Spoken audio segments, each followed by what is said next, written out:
అందరికీ నమస్తే అండి. సంతనూతలపాడు నియోజకవర్గానికి చెందిన నాగులుపులపాడు మాజీ ఎంపీపీ వీరయ్య చౌదరి హత్య జరిగి 4 రోజులు అవుతోంది. రాష్ట్ర వ్యాప్తంగా సంచలనం సృష్టించింది. సాక్షాత్తు సీఎం స్థాయిలో చంద్రబాబు నాయుడు గారే వెళ్ళి నివాళులర్పించి అంత్యక్రియల్లో పాల్గొన్నారు. ఆ జిల్లాలో ఉన్న తెలుగుదేశం పార్టీ నాయకులందరూ ఒక్కసారిగా ఉలిక్కిపడ్డారు.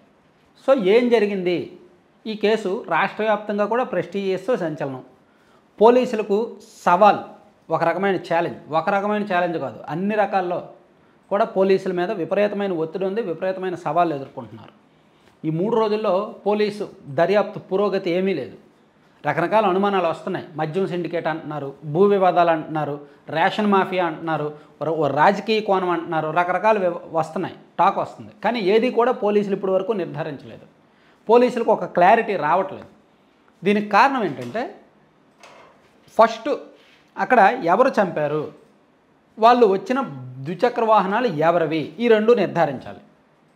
దానికి ఎవరు చంపారు అంటే తెలుగోళ్ళే, బీహారు గ్యాంగ్ కాదు, వాళ్ళు తెలుగే మాట్లాడారంట.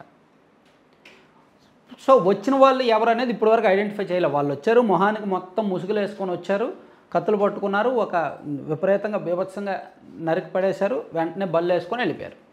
ఆ బండి నెంబర్లు కూడా ట్రేస్ అవుట్ అవ్వట్లా, ఎందుకంటే అది చీకటి.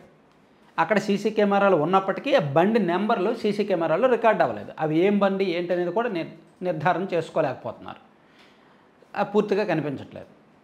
సో చంపిన వాళ్ళు ఎవరో దొరకలేదు.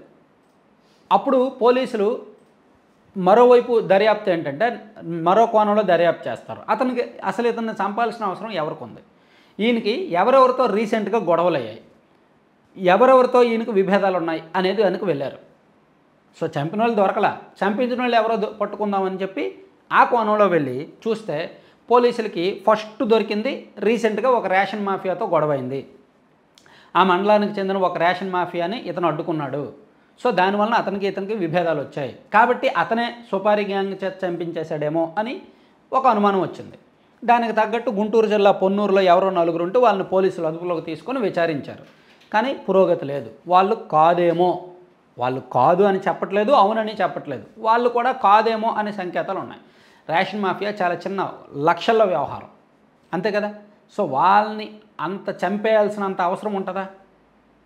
అంత చంపుకునేంత పెద్ద సెన్సేషన్ కాదు కదా రేషన్ మాఫియా అనేది, ఇప్పటివరకు అలా ఎప్పుడు జరగల. సో రెండోది మద్యం సిండికేట్ కూడా అంతే, లక్షల్లో వ్యవహారం. ప్రతి నెల ప్రతిరోజు లక్షల్లో వాళ్ళకు పోగవుద్ది, వాళ్ళు మాట్లాడుకుంటారు, ఎవరెవరికి ఎంత ఇవ్వాలనేది తీసుకుంటారు, తన దగ్గర పెట్టుకుంటారు, మిగిలింది ఏ షాప్కి ఆ షాప్ ఆయన ఇచ్చేస్తాడు. సో సిండికేట్లో విభేదాలు ఉన్నమాట వాస్తవమే, గొడవలు ఉన్నమాట వాస్తవమే, కానీ ఇది కూడా చంపుకునేంత కక్షలు కాదు, అంత పెద్దది కాదు అనేది పోలీసుల అనుమానం. సో మద్యం మాఫియాలో ఈయనతో ఎవరెవరు నడిపారు, ఈయనతో ఎవరెవరికి విభేదాలు ఉన్నాయనేది పోలీసులు గమనించారు, గుర్తించారు, వాళ్ళ మీద నిఘా పెట్టారు. ఆ దిశగా కూడా దర్యాప్తు జరుగుతోంది. ఇక మరో కీలకమైన అంశం ఏంటి? ల్యాండ్ సెటిల్మెంట్లు. ఈయన గత 6-7 నెలల నుంచి కూడా బెంగళూరు, విశాఖపట్నం, రామాయపట్నం పోర్టు ఈ ప్రాంతాల్లోని కీలకమైన భూముల్లో వివాదాల్లో తలదూరుస్తున్నారు. ఈయన తరచూ వెళ్ళి రావడము, అక్కడ వాళ్ళతో మాట్లాడడము, ప్లస్ ఇంకొంతమందితో కలిసి ఇన్వాల్వ్ అవ్వడము, ఇవన్నీ జరుగుతున్నాయి. ముఖ్యంగా రామాయపట్నం పోర్టు దగ్గర ఒక 100 ఎకరాలు ఏదో ఈయన సెటిల్ చేశాడంట రీసెంట్గా. దానివలన కొంతమంది ఎవరో ఈయనతో గొడవ పడడం ఎంత జరిగింది అని పోలీసులకు అనుమానం వచ్చింది. సో దాని మీద పూర్తిగా దృష్టి పెట్టారు, ఆరా తీస్తున్నారు.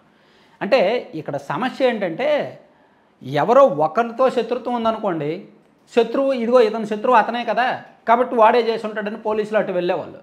కానీ ఇతనికి ఇటువైపు ల్యాండ్ సెటిల్మెంట్లలో శత్రువులు ఉన్నారు, ఇటువైపు మద్యం కుంభకోణంలో శత్రువులు ఉన్నారు, మద్యం సిండికేట్లో శత్రువులు ఉన్నారు, ఇటు రేషన్ మాఫియాలో శత్రువులు ఉన్నారు, ఇటువైపు ఫైనాన్షియల్ డీలింగ్స్లో శత్రువులు ఉన్నారు.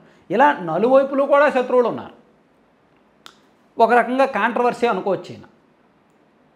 సో ఆ కారణంగా అన్లిమిటెడ్ శత్రువులను పెట్టుకున్న కారణంగా, అనేక అంశాల్లో తలదూర్చిన కారణంగా పోలీసులు ఏది కూడా నిర్ధారించలేకపోతున్నారు.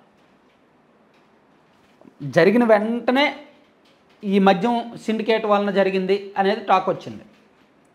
నేను కూడా అదే వీడియో చేశాను. జరిగిన రోజు నైటు నేను చేసిన ఫస్ట్ వీడియోలో అదే చెప్పాను. ఆ తర్వాత రోజుకి ల్యాండ్ సెటిల్మెంట్ల కారణంగా జరిగిందని వచ్చింది. ఆ తర్వాత రోజు అదే చెప్పుకున్నాం.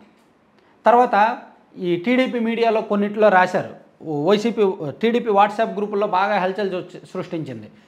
వైసీపీ వాళ్ళ హస్తం ఉంది, వైసీపీ నాయకుడు టీడీపీలోకి రావాలనుకున్నాడు, అతను ఈ రేషన్ మాఫియా చేశాడు, దాన్ని వీరయ్య చౌదరి అడ్డుకున్నాడు, అందుకే చంపించాడు అని చెప్పి టీడీపీ వాట్సాప్ గ్రూపుల్లో హల్చల్ చేసింది. అది కూడా వాస్తవం కాదు.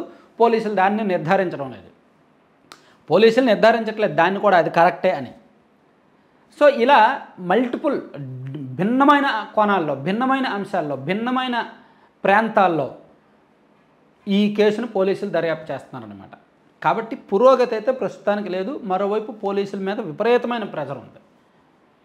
సో ఎందుకంటే సాక్షాత్తు చంద్రబాబు నాయుడు గారు వెళ్ళి అంత్యక్రియలకు వెళ్ళి హాజరయ్యారంటే ఆయన లోకేష్ గారికి అత్యంత సన్నిహితుడు. నిజానికి లోకేష్ గారు ఇండియాలో లేరు, ఉంటే ఆయనే వెళ్ళేవాడు.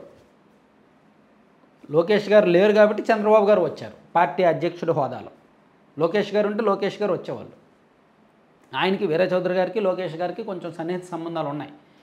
దాదాపుగా ఒక 15 ఏళ్ల నుంచి ఆయన అక్కడ పాలిటిక్స్లో యాక్టివ్. 2014, 2019, 2024 ఈ 3 ఎన్నికల్లో కూడా ఆ నియోజకవర్గలో ముఖ్యంగా ఆ మండలంలో ఫైనాన్షియల్ ట్రాన్సాక్షన్స్ అన్నీ ఆయనే నడిపించాడు. ఆ నియోజకవర్గం మొత్తం ఫైనాన్షియల్ ట్రాన్సాక్షన్స్లో ఆయనదే కీలక పాత్ర. తెలుగుదేశం పార్టీలో పక్కన గుంటూరు జిల్లాలో, బాపట్ల జిల్లాలో ఉన్న వాళ్ళకు కూడా ఆయన అత్యంత సన్నిహితుడు. చాలామంది ఫైనాన్షియల్ లావాదేవీలు ఈయనే చూస్తుంటాడు. చాలా పెద్ద పెద్ద నాయకుల యొక్క ఆర్థిక మూలాలు, ఆర్థికపరమైన సెటిల్మెంట్లు, ఇంటర్నల్ వ్యవహారాలు ఈయనే చక్కబెడతాడు. చాలామందికి నమ్మకస్తుడు.